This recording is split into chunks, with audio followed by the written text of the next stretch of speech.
네, 고진감래라는 말이 있습니다. 잘 아시는 대로 쓴 것이 다하면 단 것이 온다. 어렵고 힘든 일이 지나면 즐겁고 기쁜 일이 오기 마련이다. 그래서 사람들은 이제 힘든 일과 또 고생스러운 일을 만난 사람에게 그렇게 위로를 하죠. 그것은 다 지나가는 것이고 좋은 날이 올 것입니다. 대부분의 사람들도 열심히 좋은 날을 바라보고, 학생은 열심히 공부하고, 또 사업을 하시는 분들은 열심히 그 일에 매진을 합니다. 왜냐하면 쓴 것이 닿으면 단 것이 올 것을 기다리기 때문에 그렇죠. 그래서 정말 그런 일이 있게 되면 지난날에 여러 가지 고생과 힘들었던 일들은 다 잊혀지게 되고, 그 고생은 그냥 고생이 아니라 의미 있는 고생, 성공의 어머니가 되는 고생이었다, 이렇게 말하게 되는 것이죠. 그런데 좀 큰 고난과 큰 사건을 당한 사람들을 보면 우리가 쉽게 위로하기가 어렵습니다. 지난주 목요일이 4월 16일이었는데 아시는 것처럼 세월호가 진도 앞바다에서 배가 가라앉은 지 1년이 되는 그런 때인데요. 너무 큰 슬픔을 당한 사람들을 위로하기가 어렵죠. 사람으로서는 그런 큰 일을 만난 사람을 어떻게 위로하겠습니까? 성경에 보면 갑자기 큰 재난을 만난 사람이 욥인데요. 그의 친구들이 뭐라고 와서 얘기를 한다 할지라도 위로가 되지 않습니다. 지금 이스라엘이 당한 상황, 우리가 세상에서 당할 수 있는 그 어떤 일보다 더 큰 고난과 환난을 맞이하고 있습니다. 나라가 지금 이 이사야 51장이 지금 배경을 말씀드리는 겁니다. 나라가 바벨론의 침략을 당할 것이고, 그래서 망할 뿐만 아니라 백성들의 상당수는 죽고 또 이방의 군대가 하여 백성들이 유린을 당하고 포로로 사로잡혀 가게 되는 그런 일이 있을 것이다. 사람이 살면서 당하게 되는 가장 큰 고통과 아픔, 인생이 당할 수 있는 가장 큰 저주는 전쟁에 패하는 것입니다. 전쟁은 뭐 인간성을 가리고 그렇게 하는 것이 아니죠. 전쟁에 패하여 나라가 망하고 정말 그 망국의 백성들은요, 권리를 주장할 수도 없고 어디 가서 호소할 수도 없는 사람이 전쟁에 패한 나라의 백성들입니다. 오늘날도 이 나라가 주권을 잃어버린 사람들은요, 어디 가서도 권리를 지켜주지 않습니다. 나라가 보호해주지 않는 사람들은요, 어느 누구도 대접을 받을 수가 없습니다. 그래서 난민들이 사람 대접을 못 받고 그런 것이죠. 고대 시대는 더 말할 필요도 없죠. 이런 처지에 있는 사람들을 누가 또 무슨 말로 위로할 수 있겠습니까? 그러나 인생이 어떤 큰 고난과 난관에 봉착했다 할지라도 사람은 위로할 수 없지만 하나님은 위로하실 수 있습니다. 사람이 할 수 없는 위로, 나라의 대통령이나 왕이 할 수 없는 위로를 하나님이 하십니다. 오늘 본문 3절에 보면 하나님께서 시온을 위로하라 이렇게 말씀하고 계시죠. 우리 3절 말씀 먼저 같이 읽겠습니다. 대저 나 여호와가 시온을 위로하되 그 모든 황폐한 곳을 위로하여 그 광야로 에덴 같고 그 사막으로 여호와의 동산 같게 하였나니 그 가운데 기뻐함과 즐거움과 감사함과 창호하는 소리가 있으리라. 아멘. 그들이 이제 당하게 되는 고통, 전쟁의 패망, 포로로 끌려가고 노예 생활을 한 것을 보상하고도 남는, 그들이 당한 고난과 고통보다 훨씬 큰 기쁨을 하나님께서 주실 것이다. 이사야를 통하여 말씀하고 있죠. 하나님께서 시온을 돌아보시고 그들을 위로하시는 날, 과거 그들이 당했던 어떤 종류의 아픔과 모든 슬픔을 잊고도 남는 회복과 기쁨을 주신다. 만물의 창조자요, 또 그 지으신 모든 만물의 통치자이시기 때문에 하나님은 이런 약속을 하실 수 있고, 하신 약속을 하나님께서만 홀로 이루실 수 있습니다. 하나님께서 시온을 위로하시는 이 위로는 이스라엘이 많은 어려움과 고난을 겪은 후 이제 하나님께 돌아오는 자들을 향하여 하시는 말씀입니다. 그래서 이런 어려움과 고난을 겪고서 이 모든 것이 우리의 죄악 때문에 하나님이 징계하셨구나, 이걸 깨닫고 하나님께 돌아와 회개하고 은혜를 구하는 자들에게 회복의 은혜를 주시되, 범죄로 인하여 나라가 망하고 고난을 당하고 백성들이 포로로 끌려가면서 당했던 과거가 생각나지 않는 그런 큰 위로를 하나님이 주신다, 이렇게 말씀하고 있습니다. 자, 1절 말씀 우리 다 같이 읽습니다. 을을 좇으며 여호와를 찾아 구하는 너희는 나를 들을지어다. 너희를 떠낸 반석과 너희를 파낸 우묵한 구덩이를 생각하여 보라. 예.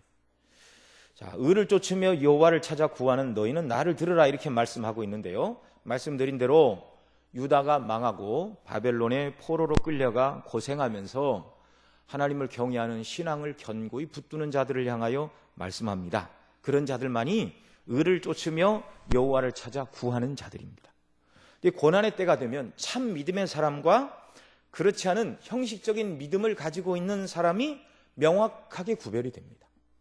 그래서요, 이 고난의 때가 되면 형식적인 신앙을 가지고 있는 이름만 그리스도인, 이름만 신자인 자들은요, 그 고난 때문에 형식적인 신앙마저도 버리는 것이죠.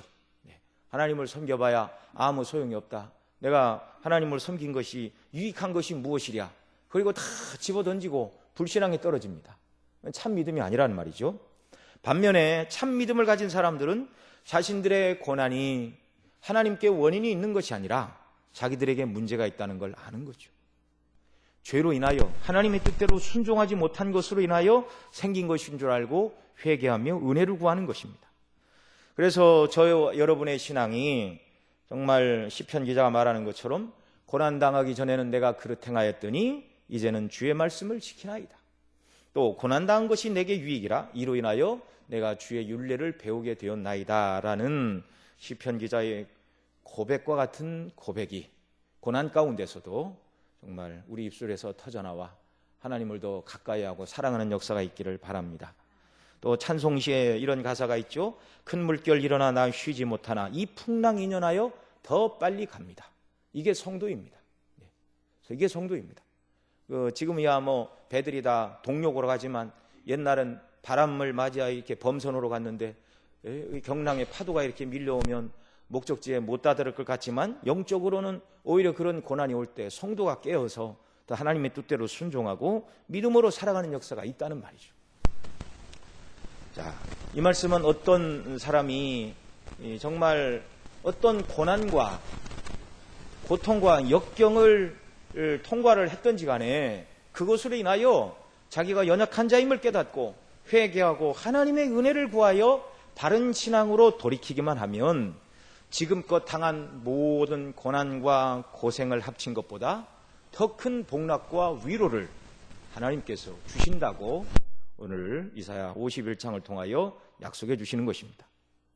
물론 이 복락은요, 세상 사람들이 말하는 물질이나 건강이나 명예나 장수의 복, 눈에 보이는 세상의 복이 아니라 하나님과의 관계의 복이요, 그리스도 안에서 누리는 영생의 복을 말씀하는 것이죠. 마태복음 13장에서 여러 천국 비유가 있는데 그 중에 밭에 감추인 보화의 비유, 그 다음에 극히 값진 진주를 찾는 극히 값진 진주의 비유, 이 비유, 그 진주를 얻기 위하여 진주 장사는 모든 것을 다 들여서 진주 하나를 샀고, 또 밭에 감추인 보화를 발견한 사람은 모든 것을 다 팔아 그 밭을 샀습니다. 그 밭에 보화가 있기 때문에. 그게 무엇이죠? 그 밭에 감추인 보화, 극히 값진 진주 하나, 이것은 바로 우리의 구원의 주가 되시는 예수 그리스도, 또 그리스도로 말미암아 주시는 구원과 천국의 영광을 비유하고 있는 말씀이죠. 저와 여러분의 영적인 눈이 성령 안에서 더 밝아져서 그리스도 안에서 하나님께서 우리에게 약속하시고 우리에게 주신 이 구원이 얼마나 크고 영광스러운가를 더 깨닫는 역사가 있기를 바랍니다. 그렇게만 한다면 그리스도인이 이 땅에서 당하는 어떤 고난과 어려움의 문제가 아니라, 그럼에도 불구하고 주님이 나를 구원해 주시고 자녀 삼아 주시고 천국의 후사로 삼아 주셨다는 이 사실을 인하여 오늘 3절이 말하는 것처럼 기쁨과 즐거움과 감사의 소리가 우리 가운데 넘쳐나게 될 줄로 믿습니다. 자, 러시아의 대문호 톨스토이를 아시죠? 젊은 날 글을 쓰고 많은 사람들에게 환호를 받았지만 마음에 평안이 없었습니다. 그러다가 이 시골 농부들의 삶을 보고 신앙을 돌이키는 계기가 되었는데요. 가진 것이 없는 이 농부들이었지만 기쁨으로 살고 있었습니다. 그 이유가 무엇이냐고 물었더니 예수님 믿고 주님 안에서 주는 기쁨이 그렇다는 것이죠.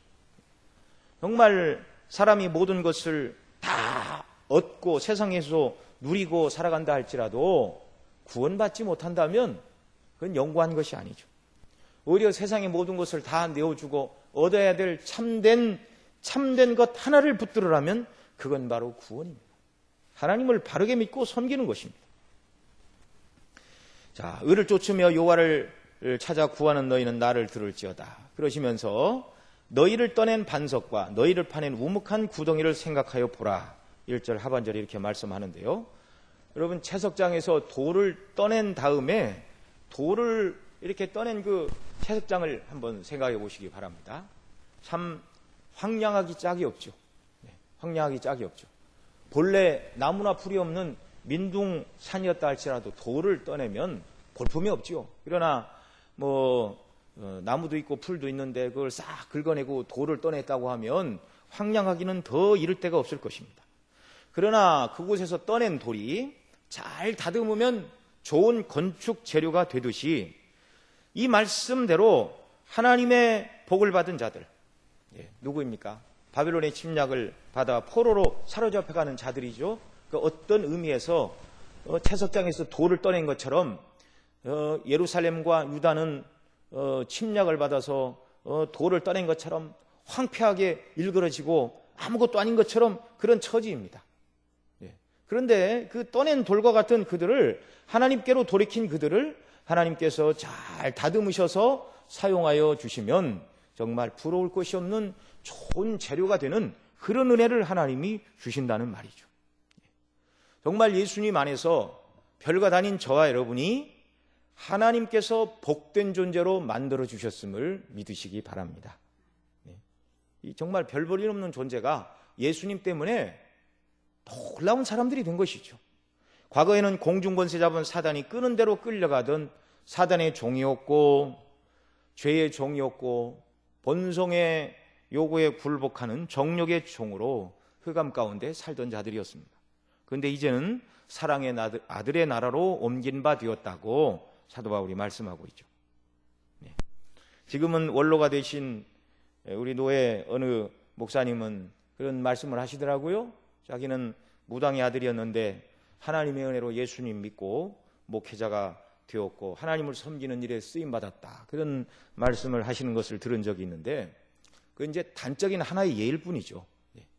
그러나 저와 여러분은 그렇게 모두가 다 목회자는 아니고 모두가 다 뛰어난 그런 업적을 남긴 분은 아니라 할지라도 예수님 안에서 우리의 근본적인 신분이 바뀌었고 저주 아래 있던 자들이 하나님의 영원한 자녀가 되었고 하나님의 사랑과 관심을 받는 하나님의 놀라운 자녀가 되었고 백성들이 되었다는 이 변치 않는 사실은 영원한 것입니다. 지옥 갈 자들이 하나님의 자녀가 되었고 아버지의 집에서 영원토록 산다는 이 일이 어찌 적은 일입니까? 예수님 때문에 정말 저주 아래 있던 저와 여러분이 영광스러운 자리로 맡겨준 줄 믿으시기 바랍니다. 2절 말씀 또 같이 봅니다.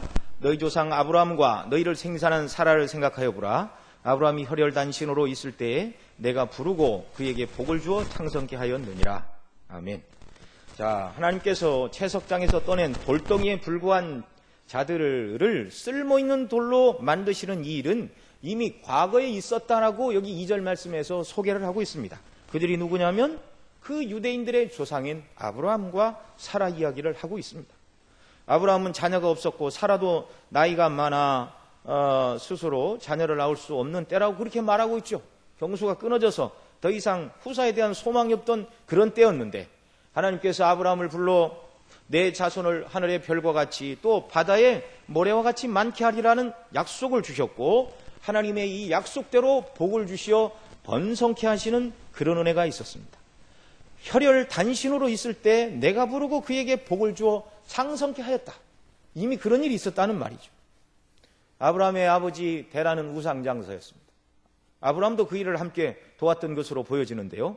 그런데 아브라함이 갈대아 우르에서 하나님이 불러내셨고 믿음의 조상이 되는 은혜를 주셨습니다. 자녀가 없는 그에게 많은 자녀를 주었고, 그 자녀는 혈통적인 유대인만 말하는 것이 아니죠. 믿음의 조상으로 아브라함을 부르시고 영적인 의미에서 그리스도를 믿는 신앙을 가진 저와 여러분은 아브라함의 영적인 후손인 줄 믿으시길 바랍니다. 이런 복을 하나님이 아무것도 아닌 아브라함에게 불러서 이런 은혜를 주셨습니다.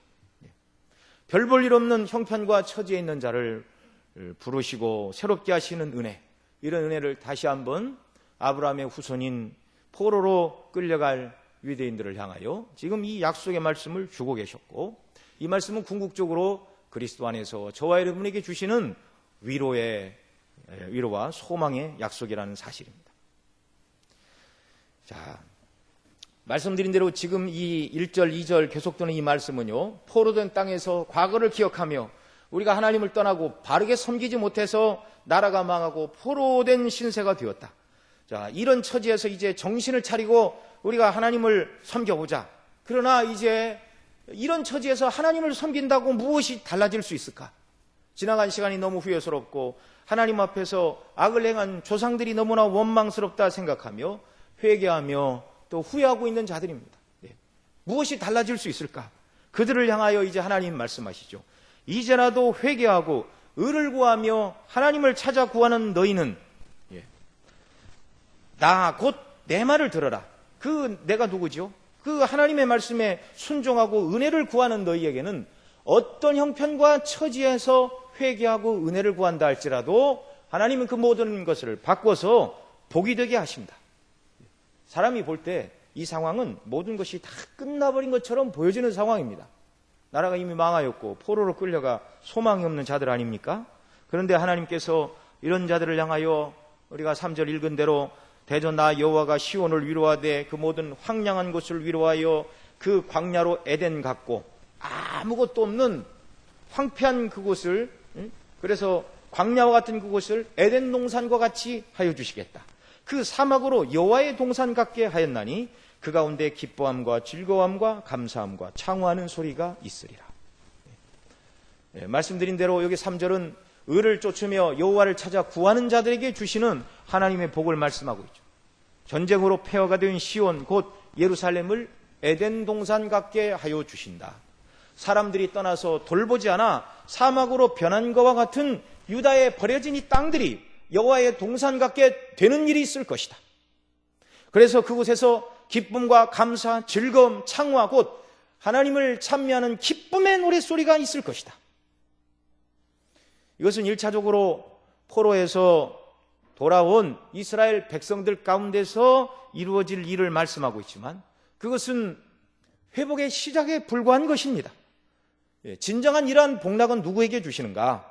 그리스도 안에서 회개하며 은혜를 간구하는 자들, 곧 저와 여러분, 구원의 영광을 깨닫게 하시는 성령의 역사로 말미암아 구원을 기뻐하고 하나님을 즐거워하며 성령 안에서 교통하는 자들에게 주시는 기쁨과 즐거움과 이 평안함을 말씀하는 것이죠. 성령님의 역사로 구원의 은혜와 영광으로 충만할 때 성도는 누구나 여기 3절에 말하는 것처럼 정말 기뻐함과 즐거움과 감사함과 창호하는 소리가 넘치게 되는 줄로 믿습니다. 이런 저와 여러분 되시기를 바라고 이런 은혜를 더욱더 소망하시기 바랍니다. 하나님을 기뻐하며 찬미하며 노래를 부르는 것, 성경에서 이것을 새 노래라고 그러죠. 이사야 42장 9절로 10절에 새 노래를 이렇게 말합니다. 보라, 전에 예언한 일을 이미 이루었느니라. 이제 내가 새 일을 고하노라. 그 일이 시작되기 전이라도 너희에게 이르노라. 항해하는 자와 바닷 가운데 만물과 섬들과 그 거민들아, 여호와께 새 노래로 노래하며 땅 끝에서부터 찬송하라. 이 9절에서는 새 일을 말하고 10절에서는 새 노래를 말하는데, 하나님께서 행하실 새 일을 인하여 새 노래를 불러라, 그 말이죠. 이 새 노래는 새 일과 관련이 있는데, 새 노래는 무엇입니까? 그리스도 안에서 베푸시는 구원의 역사, 이것이 하나님 행하시는 새 일입니다. 그래서 그리스도 안에서 구원받은 자들이 부르는 노래가, 구원의 감격과 기쁨으로 부르는 노래가 새 노래이죠. 신약의 사도 바울은 그리스도 안에 있는 자들을 향하여 새로운 피조물 곧 새 것이라 불렀는데, 하나님이 행하신 새 일로 말미암아 새로운 피조물이 된 사람들, 이들이 부르는 구원의 노래가 바로 새 노래이죠.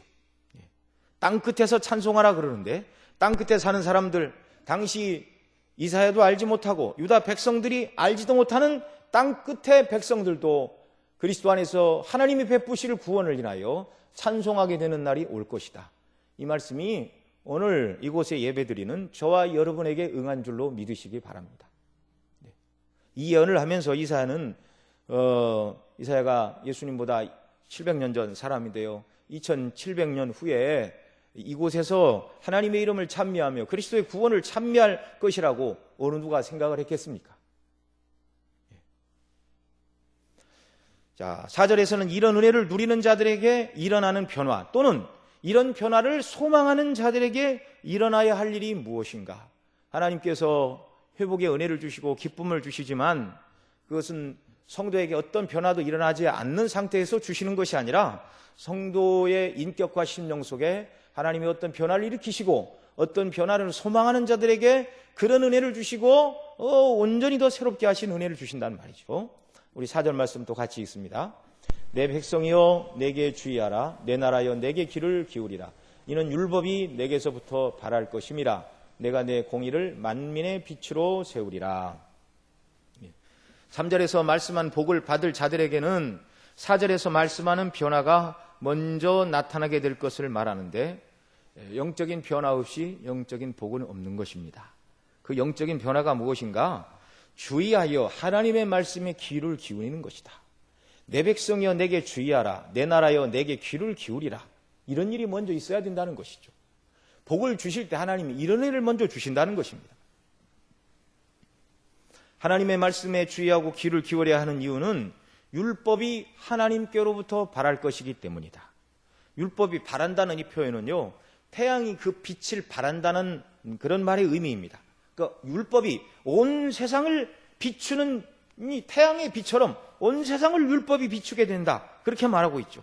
이 구약에서 말하는 율법은 하나님의 도 진리, 율법이 작게는 율법의 조문이지만 넓게는 조금 더 확대하면 모세오경을 율법이라 불렀고요, 구약 전체의 교훈을 율법이라고도 부릅니다. 구약 전체가 말하는 교훈이 뭐죠? 메시아를 통한 구원입니다. 신약의 말로 바꾸면 율법이 하나님께로부터 발하여 온 세상을 밝힌다, 그 말은 예수 그리스도의 십자가를 통한 구원의 복음이 온 세상에 증거되고 광포되고 어두운 세상을 밝히는 오직 유일한 빛이 된다는 말씀이죠.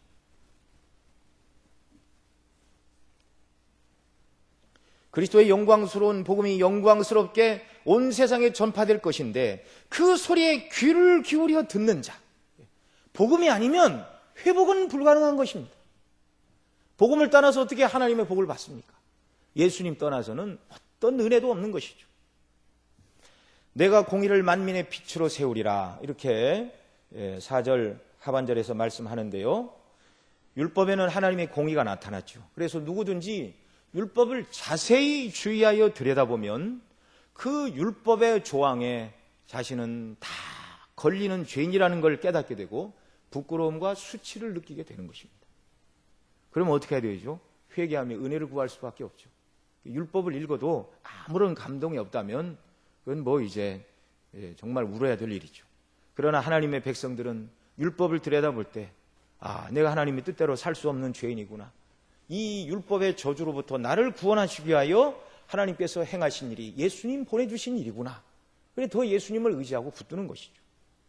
율법뿐만 아니라 복음에도 하나님의 공의가 나타났습니다. 내가 공의를 만민의 빛으로 세우리라, 이렇게 말씀하셨는데, 로마 3장 21절에 이제는 율법 외에 하나님의 한 의가 나타났으니 율법과 선지자들에게 증거를 받은 것이라, 이렇게 말씀합니다. 복음은 율법을 폐하는 것이 아니라 율법을 완성하는 것이죠. 죄인을 향하여 진노하시는 하나님의 공의가 그리스도의 십자가에서 다 완성이 되었습니다. 그래서 예수님 믿는 자들은 예수님께서 이루신 공의에 걸맞게, 또한 하나님을 따라 의와 진리의 거룩함으로 지으심을 받은 새 사람답게 예수님의 의로 거듭난 사람들은 그 의를 붙드는 것이죠. 그 의를 붙드는 것이죠. 예수님 안에서 우리가 새 사람이 되었는데 의와 진리의 거룩함으로 지으심을 입은 새 사람을 입어라. 이게 하나님의 형상입니다. 하나님께서 우리를 그렇게 지으셨죠. 그래서 그리스도인들은 그리스도의 의로 구원받았고 그 의를 자랑하는 자는 하나님 앞에서 의를 붙들고 살게 되어 있는 것이죠. 어디든지 복음이 없다가 복음이 들어가는 그곳에는, 복음이 충만하게 꽃을 피우는 그곳에는 불의가 물러가고 의가 다스리는 그런 때가 오는 것이죠. 그래서 교회사의 역사를 봐도 복음의 영광으로 충만한 그런 시대, 그런 나라가 의로운 시대였고 피를 흘리지 않고 새롭게 되는 그러한 시대였습니다. 5절 말씀에 보면 내 의가 가깝고 내 구원이 나갔은즉 내 팔이 만민을 심판하리니 섬들이 나를 앙망하여 내 팔에 의지하리라, 이렇게 말씀합니다. 내 의가 가깝다는 것은 누구든지 하나님을 믿고 의지하면 하나님의 의를 깨닫고 그 의를 따라 살아갈 수 있다는 말이죠. 회개하며 은혜를 간구하는 자, 그리스도를 통하여 드러내신 그 공의를 붙들고 거듭난 사람으로서 하나님의 의를 따라 살고자 하는 사람, 이런 사람에게 하나님의 의는 가깝다, 이렇게 말합니다. 그런데 우리는, 저와 여러분, 아직 완전한 성화를 이루지 못한 자들이기 때문에 이 5절 하반절이 말하는 것처럼 내 팔이 만민을 심판하리니 그 다음에 섬들이 나를 앙망하여 내 팔에 의지하리라, 이렇게 말씀하는데요. 하나님을 앙망하며 하나님의 팔에 의존을 해야 의를 이루며 살아갈 수 있는 자들입니다. 하나님의 의는 가깝지만 우리의 결심이나 노력으로만은 안 되고 하나님의 팔을 의지하고 의존해야 된다는 말이죠. 천국에서는 하나님께서 우리를 능력으로 완전한 성화를 이루어 주시어 영화로운 자들로 천국에서는 살게 하실 것이지만 이 땅에서 우리는 완전히 성화되지 않습니다. 완전한 성화를 향하여 나가야 되는데 그 성화도 의존적인 성화이죠. 그리스도를 의지할 때만 날마다 하나님 기뻐하시는 의를 행하고 빛 가운데 우리가 살아갈 수 있는 것이죠. 그리스도의 의를 전가받아 의로운 자들이 되었기 때문에 역시 그리스도를 의지하고 성령님의 도우심 속에서만 의를 이룰 수 있는 의존적인 존재라는 것을 늘 기억을 해야 됩니다. 그러나 반대로 하나님께서 그리스도를 통한 구원의 은혜를 베풀어 주셨음에도 불구하고 하나님을 앙망하지 않고 그 팔을 의지하지 않는 자들, 곧 예수님 믿지 않는 자들을 향하여 5절에서는 뭐라고 그러죠? 내 의가 가깝고 내 구원이 나갔은즉 내 팔이 만민을 심판할 것이다. 섬들이 나를 앙망하여 내 팔에 의지하리라. 의지하는 자는 그 하나님의 의를 따라 살게 되지만 그렇지 않는 자들은 내 팔이 만민을 심판한다, 이렇게 말씀하고 있습니다. 예수님 떠나서 의를 행하지 않고 악을 행하는 자는 하나님의 심판을 면할 길이 없다는 것입니다. 하나님께서 사랑하시고 죄가 없으시고 완전하고 의로우신 그 예수님의 거룩하고 존귀한 피를 값주고 마련하신 구원, 마련하신 의를 거절했습니다. 믿지 않는 자들이 생명의 그리스도를 거절했으니 심판은 필연적인 것이죠. 그래서 하나님의 이 완전한 구원도, 하나님의 죄인을 향한 완전한 심판도 필연적으로 존재하는 것입니다. 이것을 강조하시기 위하여 6절에서는 오늘 우리 눈에 보이는 하늘과 땅도 영원하지 않다고 하십니다.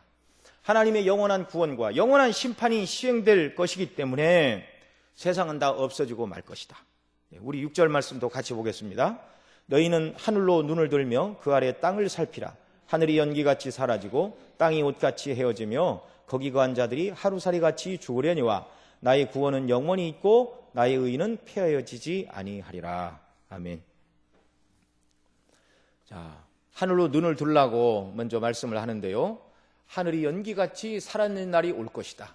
그러니 하늘을 바라보고 이 하늘은 언젠가는 연기같이 사라질 하늘이라는 것을 기억하고 보라는 것이죠. 이 여기서 말하는 하늘은 하늘의 태양과 달과 별들, 하나님 지으신 이 천상의 모든 이 별들의 세계를 말하는 것이죠. 그것도 영원하지 않다는 것입니다. 계시록 6장에 보면 우리 주님 재림하시는 날이 되면 해가 총담같이 검어지고 온 달이 피같이 되며 하늘의 별들이 무화과 나무가 대풍에 흔들려 선과실이 떨어진 것 같이 땅에 떨어지며 하늘은 종이축같이 말려 떠나게 될 것이다. 이렇게 말씀하고 있는데요. 여러분, 우리가 보고 있는 하늘은 영구하지 않습니다. 다 연기처럼 사라질 날이 온다는 말씀이죠. 그 다음에 그 하늘나라의 땅을 살피라고 합니다. 왜요? 땅이 옷같이 헤어질 것이다. 이 섬유 조직, 옷이 처음에는 이 조직이 튼튼하죠. 그런데 좀이 먹으면 부서지는 것입니다. 그래서 우리가 옷장에 좀약을 넣어놓는데요, 좀이 먹으면 지푸라기처럼 부서지는 것이 이 옷이고 섬유입니다. 우리가 발을 딛고 있는 이 땅이 그렇게 된다는 것이죠. 하늘도 연기처럼 사라질 날이 오고 우리가 발을 딛고 이 살아가는 땅도 영구하지 않다. 모래에만 이렇게 홍수에 쓸려내라는 것이 아니라 큰 반석에 집을 졌다 할지라도 그 땅도 옷같이 헤어지는 날이 온다. 그날이 되면 세상에서 자기 왕국을 건설하는 사람들은요, 자신을 자랑하며 큰 소리 칠 것이 없게 됩니다. 오히려 세상 모든 것이 다 옷처럼 헤어지는 그날이 오게 되면 자신의 소망도 다 없어지고 그동안 애쓰고 공든 모든 것이 무너지고 없어질 때, 자신의 존재도, 자신이 이룩한 모든 것도 사라질 때 자신 자체가 무너져 내리는 것이죠. 그리고 또 그 땅에 거하는 자들이 하루살이 같이 죽게 된다고 말씀하고 있습니다. 여기 땅에 거하는 자들은 그리스도를 믿지 않는 악인들을 말하는데요, 땅만 바라보고 살아가는 자들, 이 악인들은 하루살이 벌레와 같이 한날에 망하게 된다. 세상에 가진 것이 많은 사람들은 그것이 영구한 줄 오해하고 있죠. 그렇지 않습니다. 인생이 하루살이 벌레와 같다는 것을 알고 하나님 앞에 겸손해야 될 줄로 믿습니다. 모세는 인생의 연수가 70이고 간결하면 80이라도 연수의 자랑은 수고와 슬픔뿐이요 신속히가니 우리가 날아간다, 이렇게 하나님 앞에 고백했는데요, 70년 80년 짧은 것은 아니죠. 그러나 지나고 나면 과거이고 지나간 과거는 일순간에 추억할 뿐이죠. 여기 여기 40을 사신 분이 있으면 그 40년의 세월을 얘기해 보세요. 그러면 길게 얘기할 게 별로 없습니다. 그냥 어떻게 하다 보니까 40년 갔습니다. 50 되신 분한테 어떻게 살았습니까? 물어보면 그냥 학교 다니고 결혼하고 애 낳고 직장 생활하고 살다 보니까 그냥 이 나이 됐네요. 60, 70이 돼도 별로 다르지 않은 줄로 믿습니다. 인생은 날아가는 것이다. 모세는요, 공중에 쏜 화살을 바라보며 이런 생각을 했겠지만, 오늘 이 시대 비행기를 타고 가는 여행과도 인생을 비교해 볼 수 있겠죠. 배를 타고 가는 인생과도 비교를 해볼 수도 있겠죠. 좋은 유람선을 타고 이렇게 가면 티켓이 비싼 걸 사면 넓은 방도 주고 그렇지 않으면 좁게도 가고 그러는데, 여행길에 있어서 좋은 방에서 가든지 좁은 자리에서 앉아서 가든지 목적지에 도착을 하게 되면 이제 어디로 가냐만 남습니다. 뭐 타고 어떻게 왔느냐가 중요한 것이 아니라 이건 여행은 잠깐이고 내리게 되면 여기 말씀한 것처럼 하나님을 의지하고 그리스도를 의지한 자들에게 베푸시는 구원은 영구한데, 영구한 구원의 세계로 들어가게 되는가, 아니면 하나님의 진노의 심판을 영원히 받게 될 것인가, 둘 중 하나밖에 없는 것이죠. 7절의 말씀처럼 하나님의 백성들은 하나님의 말씀만 듣고, 그러니 사람의 회방을 두려워 말고 사람의 비방에 놀라지 말아야 됩니다. 7절에 보면 의를 아는 자들아, 믿는 자들을 향하시는 말씀이죠. 마음에 내 율법이 있는 백성들아, 그러니까 하나님의 그 법에 따라 순종하며 살려는 자들이죠. 너희는 나를 듣고 오직 하나님께만 순종하라는 것입니다. 사랑의 비방을 두려워 말라, 사람의 비방에 놀라지 말라. 믿음을 따라 살아갈 때 사람들은 비방하고 손가락질 할 것이란 말이죠. 그래도 그런 것에 신경을 쓰지 말라는 것입니다. 세상에 믿는 사람들을 멸시하고 부정적인 평가를 하고 질시하고 어떤 모멸을 가한다 할지라도 그런 세상 사람들이 우리에게 대하는 태도나 그런 말과 그런 행동에 대하여 전혀 연연하지 말라는 것입니다. 왜요?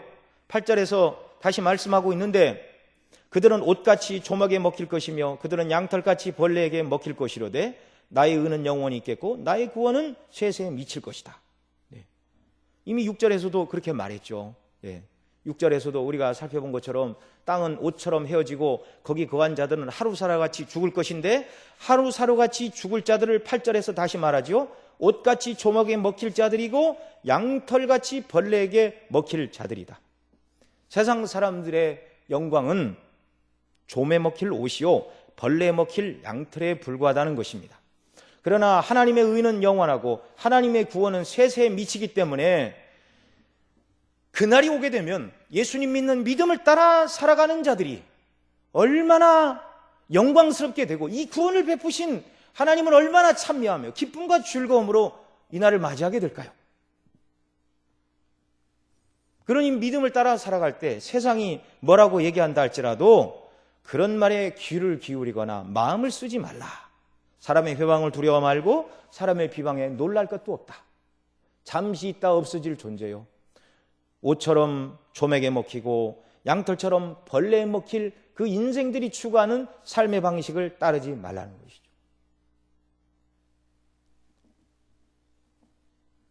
이 위로가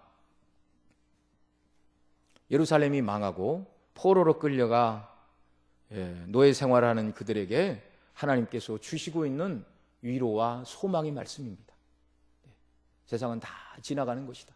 그리스도 안에서 하나님이 약속하신 구원, 그 구원을 받는 것, 그것만 영구하고 영원한 것이다. 영원한 하나님이 하신 약속이요 천지 만물의 주제이신 하나님의 약속이니 반드시 이루어지고 이것은 영원토록 변함없는 하나님께서 계획하신 은혜요 구원이요 복락이라는 사실입니다. 이 놀라운 사실을 하나님께로부터 들은 선지자는 이제 9절로 10절은 이사야 선지자의 기도인데 1절로 8절에서 하나님께서 약속하신 그 약속대로 이루어지기를 구하는 간구이죠. 그 기도를 좀 보겠습니다. 9절 여호와의 팔이여 깨소서 깨소서 능력을 베푸소서 옛날 예시대에 깨신 것 같이 하소서 라합을 점이시고 용을 찌르시니가 어찌 주가 아니십니까? 여기 라합과 용은 이제 애굽의 상징인데요. 애굽의 바로와 그 군대의 세력을 하나님이 다 멸하시고 하나님께서 출애굽의 은혜를 과거에 베푸셨는데 이제 이 백성이 바벨론의 포로로 또 끌려간다 할지라도 하나님께서 과거에 베푸셨던 능력으로 다시금 이 백성을 회복시키는 은혜를 하나님께서 약속하신 대로 이루어 주옵소서. 하나님이 그 일을 행하실 줄을 믿습니다. 과거에 하나님이 베푸신 구원을 인하여 앞으로도 이런 은혜를 주실 줄을 믿고 기도하는 것이죠. 또 8절 보면 바다를 넓고 깊은 바다를 곧 그 바다를 설명하죠. 넓고 깊은 물을 말리시고 바다 깊은 곳에 길을 내어 구속 얻은 자들로 건너게 하시니가 어찌 주가 아니십니까? 사람이 생각할 수 없는 방법, 사람이 행할 수 없는 능력을 하나님이 베풀어 주셨는데 이런 놀라운 능력을 가지신 하나님께서 지금 정말 절망 가운데 있고 아무런 소망도 없는 그런 자들에게 약속하시고 있는 위로와 복락대로 하나님께서 이런 은혜 베풀어 주시기를 바랍니다. 그런 하나님의 능력을 간구하는 기도이죠. 여호와께 구속된 자들이 돌아와서 노래하며 시온으로 들어와서 그 머리에 영영한 기쁨을 쓰고 즐거움과 기쁨을 얻으리니 슬픔과 탄식이 달아나리로다. 결국 하나님께서 구원을 베푸실 때 이런 일이 있을 것이란 말이죠. 예수님 믿는 자들에게 이미 영영한 기쁨과 즐거움을 주셨습니다. 슬픔과 탄식이 우리에게 달아나야 되고 궁극적으로 예수님 재림하시고 우리가 하나님 앞에 서는 날 이 약속의 말씀이 현실로 이루어지게 되는 날 우리는 놀라고 또 놀라게 될 것입니다. 성경을 통하여 읽고 배우고 들었지만 이것이 너무나 영광스럽게 현실로 이루어지는 날 또 놀라게 되는 것이죠. 너무 놀라게 되는 것이죠. 이 소망을 가진 저와 여러분은 먼저 하나님 말씀처럼 의를 쫓아야 됩니다. 성도가 누구인가? 그리스도를 통한 구원을 받은 자들이 누구인가를 오늘 1절과 7절에서 말씀하고 있죠. 1절에서는 의를 쫓으며 나를 찾아 구하는 너희라 이렇게 부르고 있고 7절에서는 의를 아는 자들아 이렇게 부르고 계시는데 곧 구원이 은혜로 주어졌고 그리스도의 의로 우리를 불러 의롭다 하시고 구원하신 그 하나님 앞에서 이제 하나님이 원하시는 의를 이루어야 되는 자들이라고 말씀하고 계십니다. 말씀드린 대로 저와 여러분의 거룩은요 의존적인 거룩이고 우리의 의로운 행실은 하나님을 의지하고 그리스도를 의지하고 성령을 의지할 때만 가능한 것이라고 말씀을 드렸습니다. 늘 주님께서 베풀어 주신 구원의 은혜에 감사하며 은혜에 빚진 자로서 주의 뜻을 이루는 의로운 삶을 살아가는 자들이 되시기를 바랍니다. 예수님 안에서만 이 일이 가능하다고 말씀하고 있습니다. 두 번째로, 이 일은 우리 결심만으로 되는 일이 아니라 이사야처럼 기도해야 됩니다. 이 놀라운 약속을 받은 이사야도 하나님의 말씀대로 이루어지기를 9절로 11절에서 기도한 것처럼 우리도 하나님의 뜻이 이루어지는 일을 위해서 하나님의 도우심을 간구하며 기도하는 역사가 있기를 바랍니다. 그래야 우리가 세상 유혹에 흔들리거나 세상 사람들의 가치관에 동조되지 않고 세상을 이기는 자들이 되는 것이죠. 그래야 은혜로 견고히 서게 되고 간구할 때 하나님의 성령을 통하여 저와 여러분을 붙들어 주시고 은혜 주실 줄로 믿습니다. 그래서 오늘 3절이 말하는 것처럼 그리스도 안에 있는 자들에게, 의를 따라 사는 자들에게, 구원의 기쁨과 감격이 무엇인가를 아는 자들에게 3절이 말씀하는 것처럼 하나님의 위로가 넘쳐서 기쁨과 즐거움과 감사와 창화하는 소리가 우리의 심령 속에 날마다 터져나오는 귀한 은혜 베풀어 주시기를 바랍니다. 기도하시겠습니다. 사랑하시는 아버지 하나님, 고맙고 감사합니다. 죄인들을 그리스도 안에서 구원하시고 죄로 말미암아 슬픔과 저주와 탄식 가운데 있는 자들에게 시온을 위로하라 말씀하시고 하나님의 은혜를 간구하는 자들에게 주시는 복락이 얼마나 큰가를 오늘 또 이사야의 말씀을 통하여 또 생각할 수 있도록 인도해 주신 아버지 하나님, 우리가 소망을 주님께만 두고 이 땅을 살아가게 하여 주옵소서. 예수님 안에서 받은 바 구원, 누리는 바 구원이 얼마나 큰가를 더욱더 깨달아 기쁨과 즐거움이 넘치게 하시고 이 구원이 완성되는 그리스도 예수의 날을 대망하며 살아가는 성령의 인도를 따라 살아가는 우리의 삶이 되도록 은총을 베풀어 주옵소서. 우리 구주 예수님의 이름으로 기도드리옵나이다.